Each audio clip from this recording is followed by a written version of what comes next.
e 22 minutos. Nós já estamos na linha com o nosso âncora de Goiânia, o Wilson Silvestre. Bom dia, Silvestre, seja bem-vindo nessa sexta-feira, aí, o último dia da semana. Um balanço aí dessa semana aí para os nossos ouvintes, que aconteceu de importante no reino político, no serpentário político, destacando aí que a rapaziada já está pau da vida aqui no Valparaíso com o Pablo Mossoró. Diga lá. Bom, já que você tocou, olá, ouvintes, olá, Santana, você tocou no assunto aí em relação ao Valparaíso, eu vi essas informações circulando aí, que o grupo dele está achando que ele vai lançar a Zeli, porque ele precisa reeleger, prometer a Zeli ser reeleita para não ser adversária dele lá em 2028. Ou pelo menos, né, está previsto 2028, não, 2026, que ele é candidato a deputado estadual também. Então, ele precisa, em 2024, lançar a Zeli. Eu não sei se ele vai lançar a Zeli, não. Eu tenho minhas dúvidas. E eu acredito, assim, pelos movimentos do Fábio aí, essa teoria da conspiração aí parece que não procede, não. Está muito cedo para poder avaliar isso. Porque tem a Rosilene, tem o Plácido, tem muita gente aí no páreo. O Zé Antônio, entre outros aí. Marco Vinícius. Pois é, mas aí são figurantes, não tem consistência, não. Sem o apoio do Fábio, nenhum deles se reelege, ou elege prefeito. Nenhum. E ao contrário do que muita gente acha que o Fábio está muito ruim, ele não está tão ruim assim. Considerando as circunstâncias, é claro que as pessoas querem coisas imediatas. A oposição aproveita disso, e é o papel da oposição falar, a Leda, publicar aí que ela vai resgatar o parque, lá o Anhanguera, o PAC do Anhanguera, que ficou para trás, cento não sei quantos milhões. Isso tudo é narrativa. Porque, primeiro, o governo é outro, o governo federal. Sem o governo federal, não tem como resgatar esse parque. Esse é um. Segundo, o PSDB não tem essa força tão grande assim. O PT vai destinar outras prioridades. A gente nem sabe o que vai virar esse país. Porque, pelo que está sinalizando aí, depois dessa carta aí do Pécio Arida, mais Malan, sobre esse fura-teto, o mercado entrou em palmorossi. E o discurso do Lula, falando que vai votar com o Fórum de São Paulo, integrar, aí meu filho, aí vai justificar tudo que a direita está fazendo. Então, assim, não dá para você prever que em 2024 o Fábio vai estar sangrando, ou que fulano está sangrando e que fulano tem chance. Óbvio que a disputa de 2024 vai definir a sobrevivência do grupo da Leda Borges e a sobrevivência do grupo do Pablo Mossoró. Se o Pablo Mossoró realmente tem um grupo consistente, ou se Leda Borges vai continuar sendo o principal protagonismo político de Valparaíso. E tem que lembrar uma coisa, tem outros personagens aí na disputa. Por exemplo, o PT o Silvano deve disputar novamente. Com certeza. Com certeza ele vai disputar. O PT, a Lucimar está distante, então o PT, o mais próximo que tem é o Silvano, com maior densidade eleitoral. Então eu não vejo como o Silvano não disputar a prefeitura. Do outro lado tem a Ivelônia aí com republicanos, que vai vir com uma pegada independente, que os republicanos não vai ser oposição, mas também não vai ser situação do PT, então vai ter um discurso mais orgânico. Enfim, Então, tem muito cenário aí para poder dizer o Pablo está conspirando. Não está nada, ele está fazendo política. Eu teve uma roda de conversa ontem à noite, surgiu um assunto que eu achei interessante, a respeito até disso. Você tem alguma informação que o Célio foi pedir ao Caiado para ser indicado para o TCM, e aí, com essa situação, o Pablo poderia ocupar o legado dele como deputado federal, já que a Zeli não sairia, a deputada, ela continuaria como deputada estadual, ele lançaria alguém daqui para prefeito e ficaria com a vaga de federal. Para não concorrer com o Célio, estavam pedindo para o Caiado mandar ele para o TCM. Será que tem algum fundamento isso? Se bem que a resposta é que o interlocutor disse que quem foi pedir recebeu é o seguinte: vai lá, manda ele pedir lá para o Marconi, pô. Zero. Isso é conversa de bêbado em mesa de bar. Zero. Não tem a menor possibilidade. Outra coisa, o Caiado tem outras prioridades.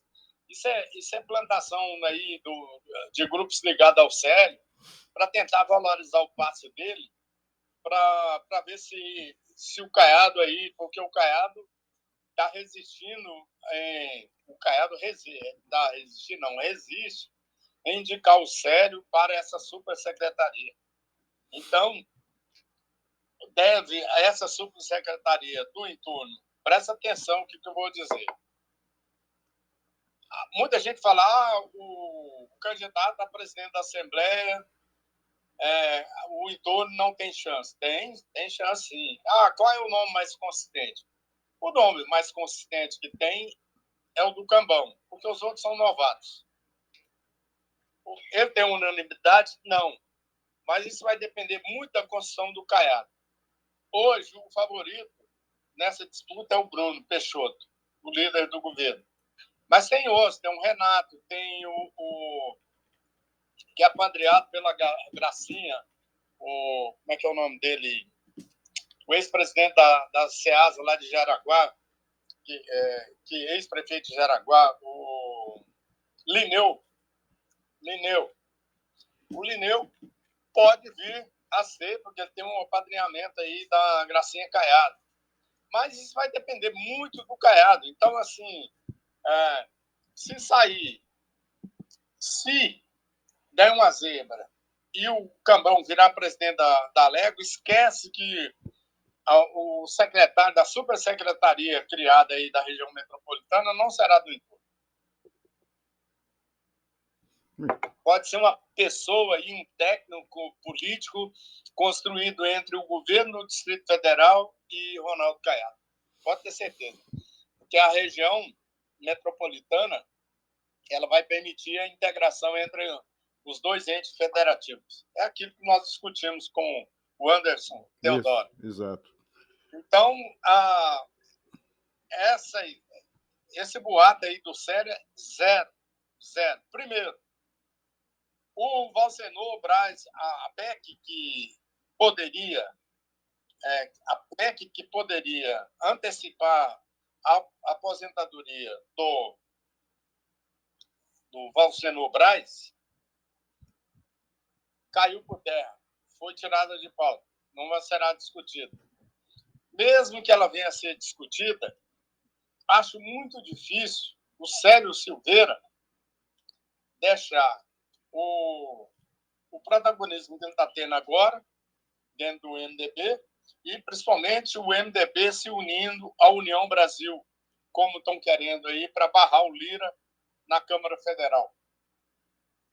Então, ele não vai perder esse protagonismo. E outra coisa, o Caiado não vai fazer isso. Se o Caiado fizer isso, ele vai comprar briga com um monte de gente. E ele não morre de amor pelo Célio. O Célio foi um dos últimos a ir apoiar o Ronaldo Caiado. Então, não vejo nenhuma graça nisso.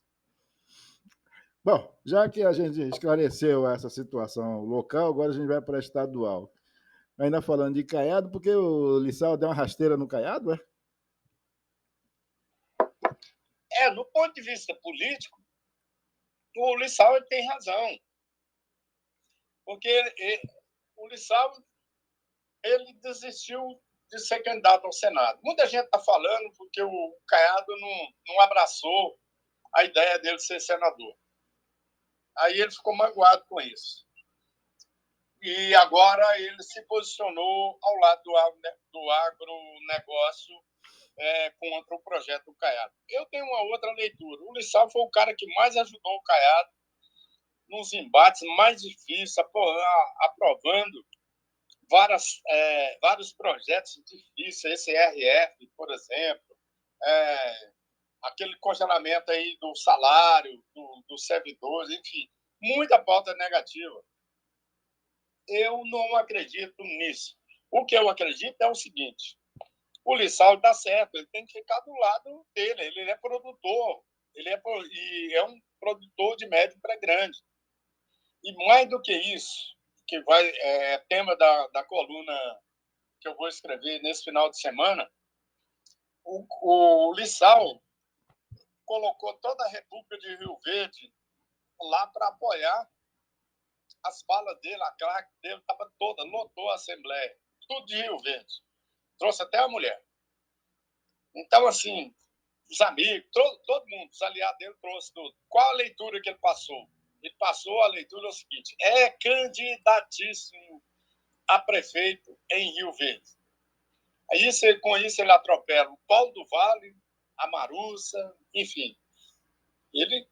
Esse é o objetivo hoje do Lissau. Porque o grupo dele pressionou ele, falou: não, espera aí, Lissau, você vai simplesmente nadar e morrer na praia? E esse capital político, você vai fazer o quê com ele? Então, o Lissau é candidatíssimo a prefeito em 2024 em Rio Verde. É isso que está em jogo. Obviamente que se o Caiado, aí eu vou me estender agora mais um pouco, o Caiado aprovando, como eu acredito que vai aprovar, agora mesmo, daqui a pouco ele tem almoço com a bancada dos deputados que votaram a favor do projeto, dos 22. Até a Leda votou? Hã? Até a Leda votou? Tem uma matéria que diz que a Leda votou a favor, deu outra que está ausente, não entendi essa aí Não, ela votou virtual. Ah, foi virtual. Ela votou a favor, né? Inclusive a sessão de terça-feira, que o Caiado está irritado com isso, adiou, inclusive, a viagem dele, está na coluna xadrez do hoje.com. Veja bem, o Caiado adiou a viagem dele, que ele ia encontrar com a Gracinha Caiado lá na Europa, teve que adiar a viagem para poder acompanhar a votação, porque o acerto era que o Lissau colocasse em segunda votação, porque tem que ser aprovado, é um projeto de lei, tem que ser aprovado em 2 sessões, em primeiro e segundo turno. Era para ser convocado extra para uma sessão extra para aprovar hoje. Aí ele jogou normal para terça-feira. Aí o Caiado teve que adiar a viagem dele, porque o placar foi muito apertado, 22-16, e ele convocou um almoço agora, daqui a pouco, no Palácio, com os deputados, esses 22 deputados que votaram com ele. Você vai? Tem um problema. Você vai? Alguns desses deputados já estavam com viagem marcada, com família, aproveitando esse recesso aí, para depois da votação. Então, vão viajar, vão votar remotamente. Então, o Lissau convocou, de acordo com o regimento interno da Assembleia, convocou uma sessão híbrida, que é presencial, e quem estiver fora vota, foi o caso da Leda, vota remotamente, ou seja, por videoconferência. Assina a presença, obviamente, participa da sessão, mas remotamente. E isso, de uma certa forma, irritou os governistas. O que é que acontece? Por ser híbrida, alguns deputados não vão na Assembleia, vão votar virtualmente. E pode ter aí um furo e o Caiado perder essa queda de braço. Essa é a preocupação. Por isso que ele tem um almoço daqui a pouco com os deputados para cobrar essa coerência aí, para ajudar ele. É isso. Agora, tem o desdobramento político. Qual o desdobramento político disso? Esse projeto aprovado abre porta aí para todos os governadores que já estão tudo de olho para aprovar nos estados, onde principalmente tem um agronegócio, para compensar aquele congelamento do ICMS dos combustíveis. E isso, de uma certa forma, é uma porteira aberta que é um estouro de boiada. Passa 1, passa 10, passa 20, passa boiada. Então, no ponto de vista político, isso vai ser muito ruim para o projeto nacional do Caiado. O Caiado, eu acredito, acho muito difícil ele reverter esse processo. Porque em qualquer lugar do país que ele for, em 2026, se ele for candidato a presidente, como tem a pretensão aí, não tenha dúvida que ele será vaiado pelo agronegócio, que é muito forte. E mais ainda, isso era tudo que a esquerda queria, porque colocou o agronegócio numa situação complicada. O agronegócio vai ter que, de joelho, negociar com o Lula as próximas pautas aí lá. A sorte, ou talvez azar, porque é muito venal esse Congresso, é que a bancada do agronegócio ela tem votado muito coerentemente. Vamos ver se dessa vez eles votam coerentemente nas pautas que for mexer com o agronegócio. Mas, Então, cara, assim, Silvério, só um minutinho. O Caiado não é produtor rural também? Pô? Ele não é do agronegócio? Ele não é ruralista? ele é. E o DNA político dele é o agronegócio, Então, não é o meio urbano. e aí? Então, o que deixou irritado os produtores foi isso. Agora, aqui para nós, né? Eu escrevi isso, acho que foi essa semana, ou no final de semana passado. Não, foi essa semana. O agronegócio tem cascavel no bolso. Eles não enfiam a mão no bolso de jeito nenhum, não investem em publicidade, ganham dinheiro de puxar com rodo, mas não investe em nada para poder E exige, né? trazer a patoleia do meio urbano para entender, porque essa falácia aí de que, não, porque o agro leva comida na mesa, é uma bobagem. Se você não tiver dinheiro, você não tem comida em mesa. O arroz pode vir da Tailândia, do Vietnã, que são os maiores produtores, principalmente o Vietnã. Pode importar isso, você tem dinheiro, você compra. Não é dizer, que é isso, agricultura. Não, isso é tudo conversa fiada. Não tem nada a ver com isso. O que precisa é geração de emprego, renda, não é essa esmola que o PT fica a vida toda dando para as pessoas para ficar votando deles. Isso que acontece com o Nordeste aí, uma pobreza, desde quando eu entendo por gente, essa pobreza atávica no Nordeste não desenvolve. Então, porque a elite não permite, não dá boa educação, não dá esclarecimento, quer que os caras vivem na miséria, vivendo de cesta básica, meu Deus. Não tem lógica um país desenvolver desse jeito. Eu concordo que tem que atenuar a fome das pessoas, que tem que ajudar os que não têm condições, mas não pode ficar eternamente com isso. Não dá. Isso, isso afronta a dignidade da pessoa. Ficar em fila para pegar cartão, para ir implorando para o governo. E aí a iniciativa privada tendo que sustentar governo ineficiente, mau gestor e ainda com corrupção. Aí não dá, né, amigo? Aí não dá, não há país que desenvolva dessa forma. Então, o agronegócio, voltando ao agronegócio, sempre teve cascavel no bolso, não enfia a mão no bolso para ajudar de maneira alguma. Concordo com a esquerda, é privilegiado, paga imposto, mas eles não pagam imposto igual eu, você e tantos milhões de brasileiros. Eles, por exemplo, quem é exportador paga pouco imposto, porque a Lei Candir, para quem exporta, é estimulado, é um subsídio, você não recolhe imposto, porque isso representa divisa para o país. Então, basta estudar um pouco de economia para poder entender isso. Então, o que está em jogo é exatamente essa guerra ideológica e essa falácia de um lado e do outro, que um está beneficiando o outro ou vice-versa. Não é nada disso. o que está em jogo é o poder, é a capacidade de dominar o poder. E o PT quer ficar 20 anos, no mínimo, no poder. Mas todo partido quer, eternamente.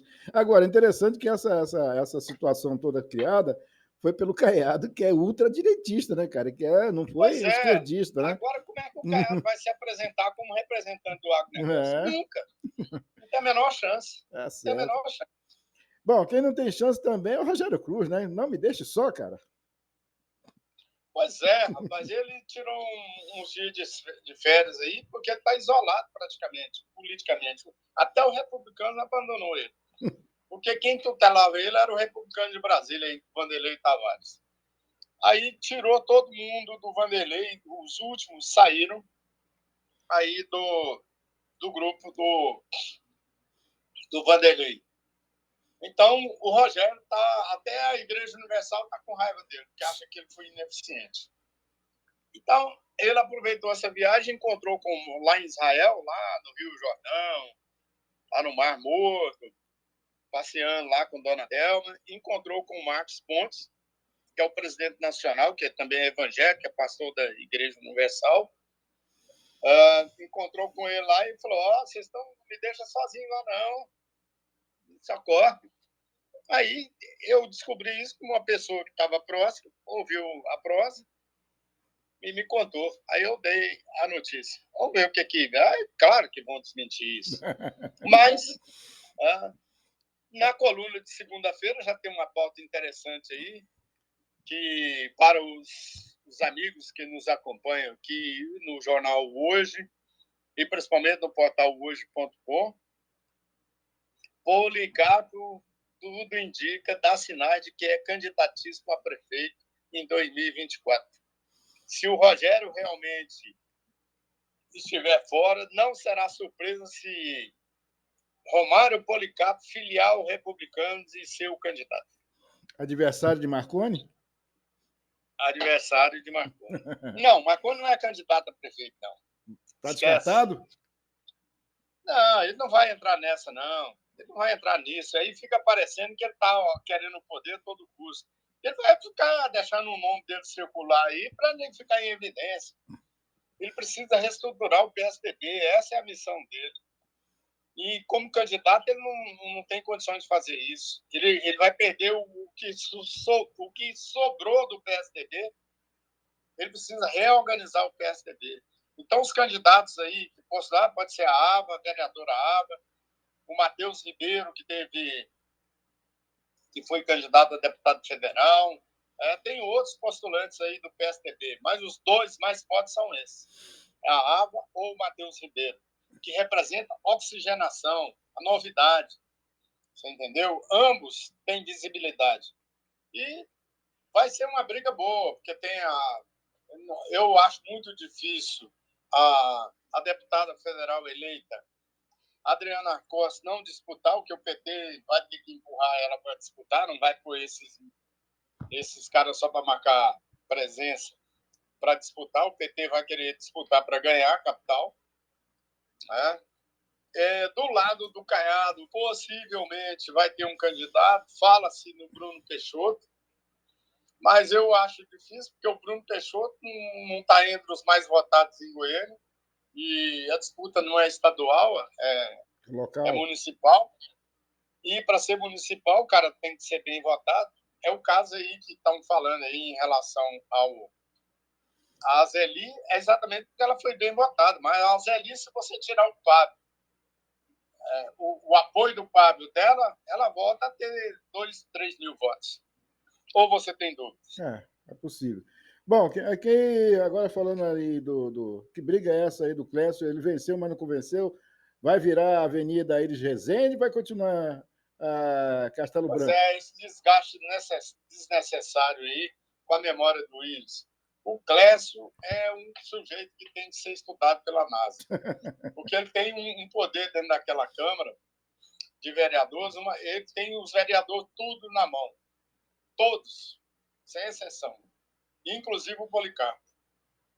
Então ele manda e desmanda dentro daquela Câmara. Aí ele mudou, trocou de nome, agora está no colo do Rogério o Abacaxi. O Rogério veta, de novo.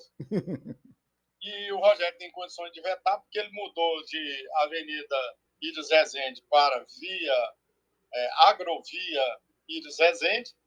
Então, o Rogério está com esse abacaxi aí para poder vetar. O Rogério tem duas saídas. Ou ele, se ele sancionar, significa que ele não será candidato, porque os comerciantes da Avenida Castelo Branco, que não são poucos, vão pôr todos na porta o nome dos vereadores que votaram no projeto. E se ele vetar, a Câmara derruba. Aí, se vetar, aí derruba o projeto. Aí, se derrubar, significa que o Rogério Cruz está no páreo. E o Pedro Salles? Pedro Salles, rapaz, é uma surpresa. Pedro Salles virou um grande... Muita gente, eu inclusive, achava que ele era mais técnico. Rapaz, ele mostrou-se um habilidoso articulador político. Não é à toa que o Caiado mandou ele lá para a Assembleia para defender o projeto aí de infraestrutura, esse fundo infra, para financiar aí infraestrutura, estrada, ponte, etc. Ele mostrou-se habilidoso. Eu até passei uma mensagem para ele agora de manhã, vamos ver se eu falo com ele, mas o homem é um potencial candidato a deputado federal em 2026. Não tenha dúvida sobre isso. Amigo. Mas, encerramos. Não, só para finalizar, o Dolly está de volta na área, né? Pois é, rapaz, está todo salelepe. Teve muita repercussão. Ele promoveu esse fórum em Nova York e teve uma repercussão muito grande. Tudo que ele queria, o bicho é um marqueteiro. Tudo que ele queria era chamar atenção para o LID. E mais do que isso, ele está tendo aí o reconhecimento aí principalmente dos paulistanos, sobre umas ações que ele fez, e principalmente com prefeitos do interior. Significa que João Dória não será surpresa se João Dória voltar à prefeitura, tornar-se um protagonista forte aí a voltar ao governo em 2026.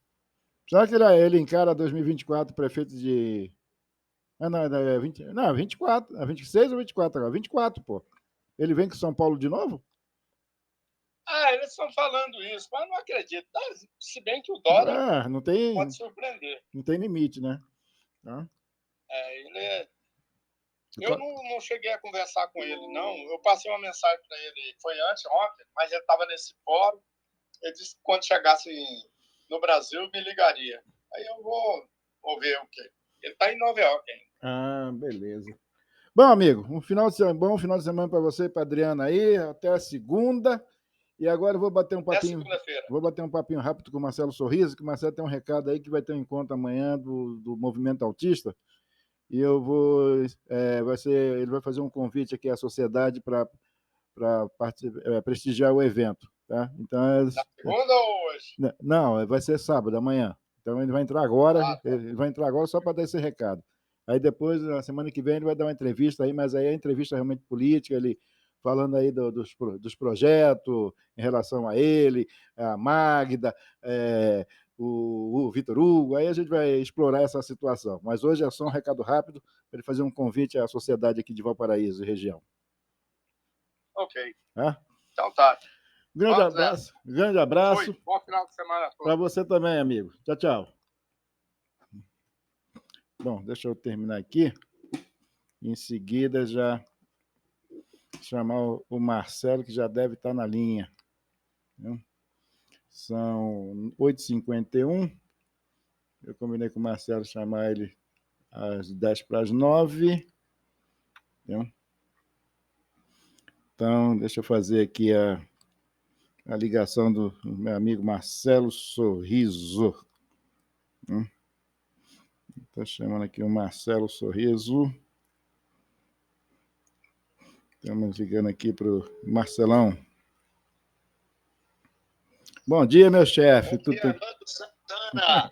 Tranquilo, bom dia, seja bem-vindo ao Programa Livre. Bom, hoje Saudade. excepcionalmente hoje a gente não vai falar nada de política com você. Você hoje não é o Marcelo Sorriso política, é o Marcelo Sorriso, como é que se diz, desbravador, empreendedor, e inclusive também grande líder do movimento do Moab. Então, bom, Marcelo, o que vai acontecer nesse sábado aqui de importante para o movimento autista, tá, em Valparaíso de Goiás? Bom dia. Bom, Armando Santana, muito bom dia. Bom dia a todos os ouvintes da Rádio Jornal Metropolitano. Saudade de vocês. Em breve quero ter a oportunidade de estar falando sobre os assuntos gerais. Mas eu, como ouvinte que sou diário aí, eu não posso deixar passar, deixa rapidamente, se me permite. Eu vi vocês falando aí a respeito do nosso governador. Aquele evento de Rio Verde lá, com o agro, ele não esqueceu e ele não vai esquecer tão cedo. Quem bate, esquece, mas quem apanha, não. Então, é só essa ênfase que eu queria deixar. Mas, aproveitando essa oportunidade com relação, eu queria convidar toda a população valparaísense e cidades adjacentes. Amanhã teremos o nosso primeiro desabafo autista em Valparaíso. É sabido que temos aqui mais de 3.000 autistas e vai acontecer aqui na Etapa C, no anfiteatro aqui do CRAS, no Céu das Artes. Então, eu queria convidar todos vocês que têm filhos autistas ou que têm esse relacionamento afim, porque eu costumo dizer sempre, Santana, empatia é você entender e reconhecer o outro. E compaixão nada mais é do que a evolução da empatia. Então, vamos estar junto lá prestigiando, teremos o poder público, através do Ministério Público, através da Secretaria de Educação, Saúde, palestras, e o mais importante ao final, que é a roda de conversa, para a gente escutar o dia a dia de cada mãe, para que a gente possa lutar por políticas públicas. Seria isso, e já agradecendo a oportunidade. Ok, Marcelo. Você reforça aí o horário, o que vai participar, porque aqui a gente está passando um card que você colocou aí na rede, né? Sim. E aí sim. É interessante você reforçar aí, porque diz aqui, ó, Desabafo Autista, participe, o evento. Aí depois, tem palestra com profissionais da área sobre o transtorno do espectro autista, autismo, né? Doações, é importante, doações de roupa e calçado vai ter lá, exposição dos trabalhos das mães das crianças autistas, que mais? Sim. Sorteio exclusivo para os participantes, um sorteio que haverá, e informação sobre BPC, leis de benefício, passe livre, e mais Sim. um lanchezinho gratuito. E o Ministério Público, o nosso promotor também vai estar lá falando de direitos e deveres, eu acho super, super importante. E eu deixei o horário para o final, vai estar acontecendo das 14 às 18 horas na Etapa C, no anfiteatro aqui do CRAS. Então, assim, teremos carga máxima lá, tenho certeza disso, muita procura. Então, assim, mas eu costumo dizer, meu irmão, lá tem espaço e se for preciso a gente vai para a quadra, mas assim, já tem 100 pessoas confirmadas e assim, é uma bênção e eu espero todos vocês lá que puder estar participando, porque inclusão para todos. Eu não posso deixar passar, Santana, agradecer, nós somos apartidários, enquanto Movimento Orgulho Autista Brasil, enquanto diretor do movimento, mas assim, teve uma adesão muito grande na pessoa do prefeito Pablo Mossoró, de nos dar esse suporte para que esse evento estivesse acontecendo, e aí eu não estou falando por prefeito, mas por ser humano especificamente, que parece que até em viagem, a minha gratidão ao prefeito por esse apoio cultural aí. Tá certo, Marcelo. Bom, para você, um grande abraço, até o nosso próximo encontro. Semana que vem a gente vai bater um papo realmente a respeito de tudo isso. Aí você vai repercutir como é que foi o encontro e depois a gente vai falar a respeito de política aqui local, estadual e federal, tá certo? Eu agradeço desde já, vê a agenda aí, eu vou me organizar se der certo para vocês, na sexta-feira tá presencial aí com vocês, amém? Um abraço, então. Um forte abraço, fica com Deus, tchau, tchau. Tchau, tchau. Bom, já são 8 horas e 57 minutos, e aí a gente vai rapidinho aqui passar algumas matérias aqui do governo de Goiás e encerrar o programa livre de hoje. Deixa eu encerrar aqui também no nosso E cadê?